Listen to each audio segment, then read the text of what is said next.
Hello बच्चों, कैसे हैं आप सब। आशा करती हूँ आप सब खुश होंगे, मस्त होंगे। बच्चों, आज हम पढ़ रहे हैं क्लास 6 का चैप्टर 3 नादान दोस्त। केशव के घर कार्निस के ऊपर एक चिड़िया ने अंडे दिए थे। केशव और उसकी बहन श्यामा दोनों बड़े ध्यान से चिड़िया को वहां आते जाते देखा करते।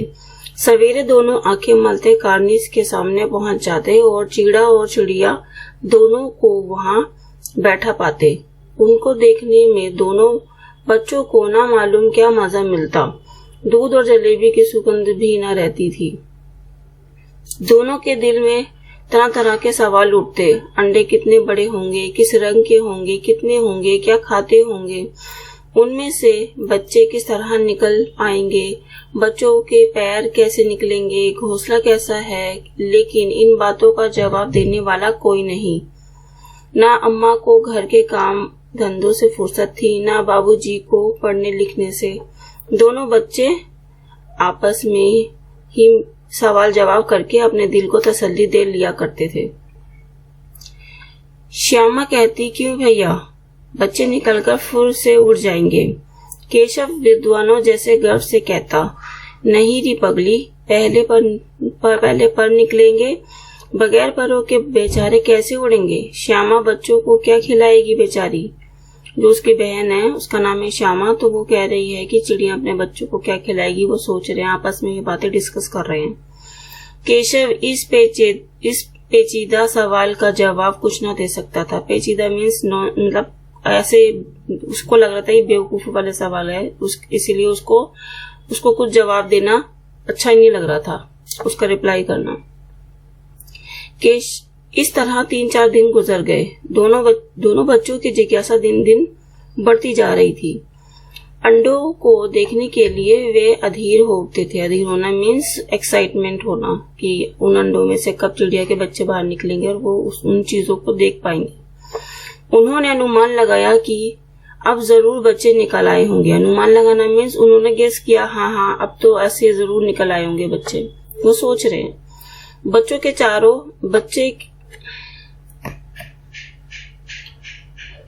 के चारे का सवाल अब उनके सामने आ खड़ा हुआ। चारे अंदर से सुन के खाने पीने का जो उनके माइंड के अंदर चल रहा था कि वो क्या खाएंगे, वो इसलिए ये सोच रहे हैं। चिड़िया बेचारी इतना दाना कहाँ पाएगी कि सारे बच्चों का पेट भरे। गरीब बच्चे भूख के मारे चू चू करके मर जाएंगे। ये आपस में बातें वो दोनों भाई बहन डिस्कस कर रहे हैं चिड़िया के लिए कि वो कहाँ से खाना लाएगी। जो उसके 3 बच्चे होंगे तो वो उनको किस तरह से खाना खिलाएगी, कहाँ ढूंढने जाएगी। इस मुसीबत का अंदाजा करके दोनों घबरा उठे। मीन्स दोनों को टेंशन हो गई कि अब क्या किया जाए। दोनों ने फैसला किया कि कार्निस पर थोड़ा सा दाना रख दिया जाए। जो जहाँ पे घोंसला बनाया चिड़िया ने, वो बच्चे क्या सोच रहे हैं कि चिड़िया के लिए थोड़ा सा इजी हो जाए कि उसको खाने पीने के लिए कहीं दूर जाना ना पड़े। इसीलिए उन बच्चों ने क्या किया, श्यामा खुश होकर बोली, तब तो चिड़िया को चारे के लिए कहीं उड़कर न जाना पड़ेगा, मतलब उसको खाना आसानी से मिल जाएगा। केशव, नहीं, तब क्यों जाएगी। वो रिप्लाई कर रहे हैं, हाँ जब खाना उसके पास ही होगा तो वो क्यों जाएगी बाहर। श्यामा, क्यों भैया, बच्चों को धूप न लगती होगी। वो ये सोच रही है, उसकी बहन छोटी, कि बच्चों को धूप भी लग रही होगी, अब इसके लिए भी क्या किया जाए।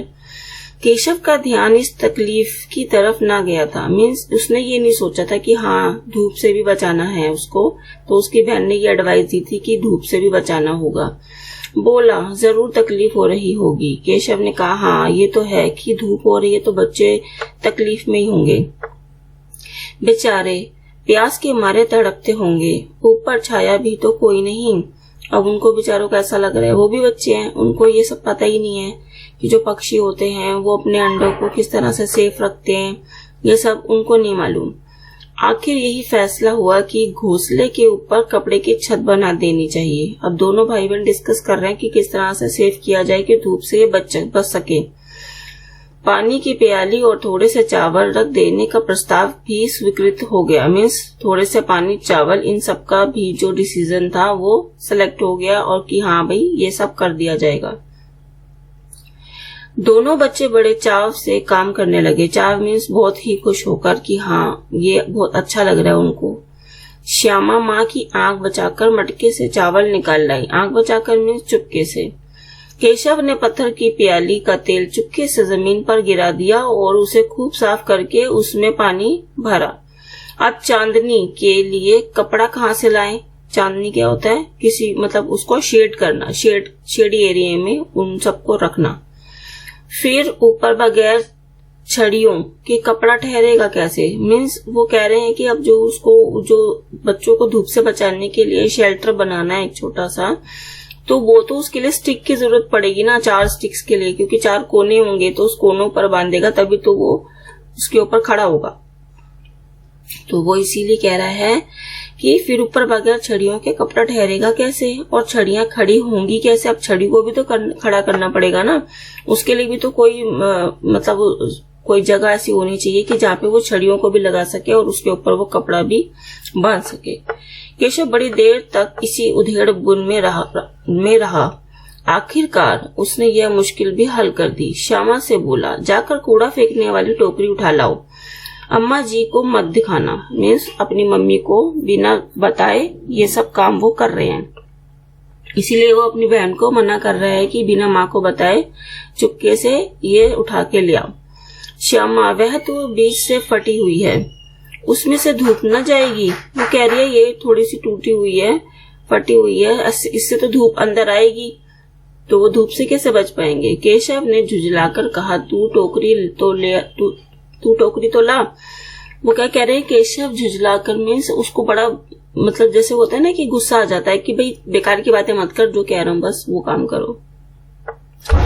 मैं उसका सुराग बंद करने की कोई हिकमत निकालूंगा, मीन्स कोई तरकीब निकालूंगा कि उसको किस तरह से बंद करके वो यूज किया जा सके।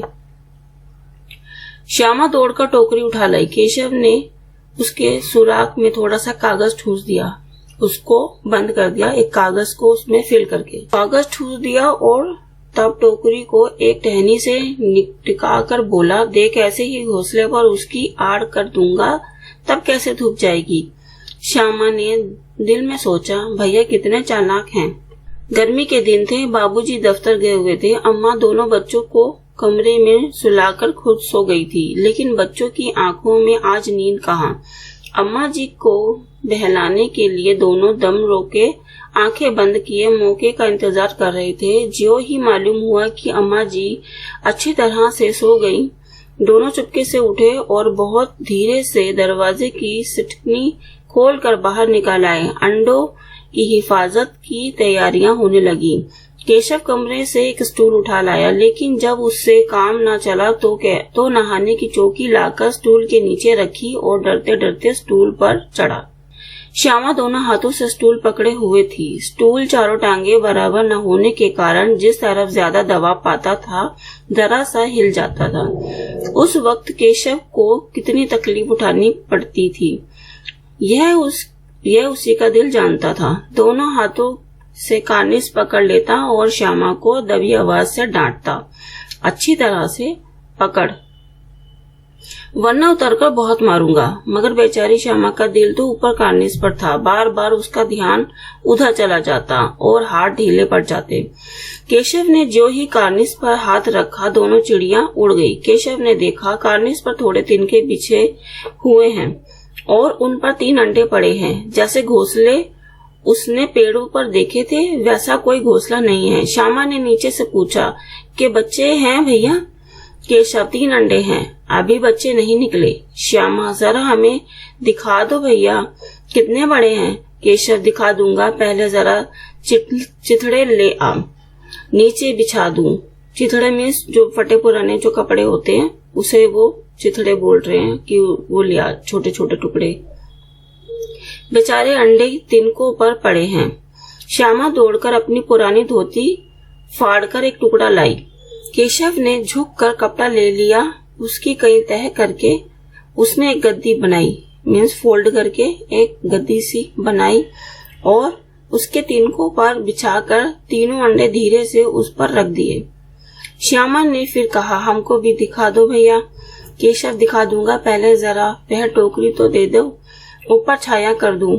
श्यामा ने टोकरी नीचे से थमा दी और बोली, अब तुम उतर जाओ, मैं भी तो देखूं। केशव ने टोकरी को एक टहनी से टिकाकर कहा, जा दाना और पानी की प्याली ले आ, मैं उधर आऊं तो तुझे दिखा दूंगा। श्यामा प्याली और चावल भी लाई। केशव ने टोकरी के नीचे दोनों चीजें रख दी और आहिस्ता से उधर आया। श्यामा ने गिड़गिड़ा कर कहा, अब हमको भी चढ़ा दो भैया। केशव तो गिर पड़ेगी। श्यामा, ना गिरूंगी भैया, तुम नीचे से पकड़े रहना। केशव, ना भैया, कहीं तू गिरा पड़ी तो अम्मा जी मेरी चटनी ही कर डालेगी, कहेगी कि तूने ही चढ़ाया था। क्या करेगी देखकर। अब अंडे बड़े आराम से हैं, जब बच्चे निकलेंगे तो उनको पालेंगे। दोनों चिड़ियां बार बार कार्निस पर आती थी और बगैर बैठे ही उड़ जाती थी। केशव ने सोचा, हम लोगों के डर से नहीं बैठती। स्टूल उठाकर कमरे में रख आया, चौकी जहां थी वहां रख दी। श्यामा ने आंखों में आंसू भरकर कहा, तुमने मुझे नहीं दिखाया, मैं अम्मा जी से कह दूंगी। केशव, अम्मा जी से कहेगी तो बहुत मारूंगा, कह देता हूँ। श्यामा, तो तुमने मुझे दिखाया क्यों नहीं। केशव, और गिर पड़ती तो 4 सर न हो जाते। श्यामा, हो जाते देख लेना, मैं कह दूंगी। इतने में कोठरी का दरवाजा खुला और माँ ने धूप से आंखों को बचाते हुए कहा, तुम दोनों बाहर कब निकल आए। मैंने कहा ना था कि दोपहर को ना निकलना। किसने किवाड़ खोला। किवाड़ केशव ने खोला था, लेकिन श्यामा ने माँ से यह बात नहीं कही। उसे डर लगा कि भैया पिट जाएंगे। केवल दिल में कांप रहा था। केशव दिल में कांप रहा था कि कहीं श्यामा कह ना दे अंडे ना दिखाए थे। इससे अब उसको श्यामा पर विश्वास ना था। श्यामा सिर्फ मोहब्बत के मारे चुप थी या इस कसूर में हिस्सेदार होने की वजह से। इसका फैसला नहीं किया जा सकता। शायद दोनों ही बातें थी। माँ ने दोनों को डांट कर टपट कर फिर कमरे में बंद कर दिया और आप धीरे धीरे उन्हें पंखा झेलने लगी। मीन्स हाथ का जो पंखा होता है उससे उन्हें हवा देने लगी। अभी सिर्फ 2 बजे थे। बाहर तेज लू चल रही थी। गर्मियों के मौसम में जो गर्म हवाएं चलती हैं वो कह रहे हैं, वो लू चल रही थी। अब दोनों बच्चों को नींद आ गई थी। अब वो दोनों सो चुके थे। 4 बजे यकायक श्यामा की नींद खुली। यकायक इन द सेंस एकदम से आंख खुलना। तो वो जब आंख खुली तो 4 बज चुके थे। किवाड़ खुले हुए थे, दरवाजे खुले हुए थे। वह दौड़ी हुई कार्निस के पास आई। मीन्स अपनी जो घर की छत के जो कॉर्नर है वहां पर आई और ऊपर की तरफ ताकने लगी, देखने लगी। टोकरी का पता ना था। जो टोकरी लगाई थी वो कहीं गायब हुई पड़ी थी। संयोग से उसकी नजरें नीचे गईं।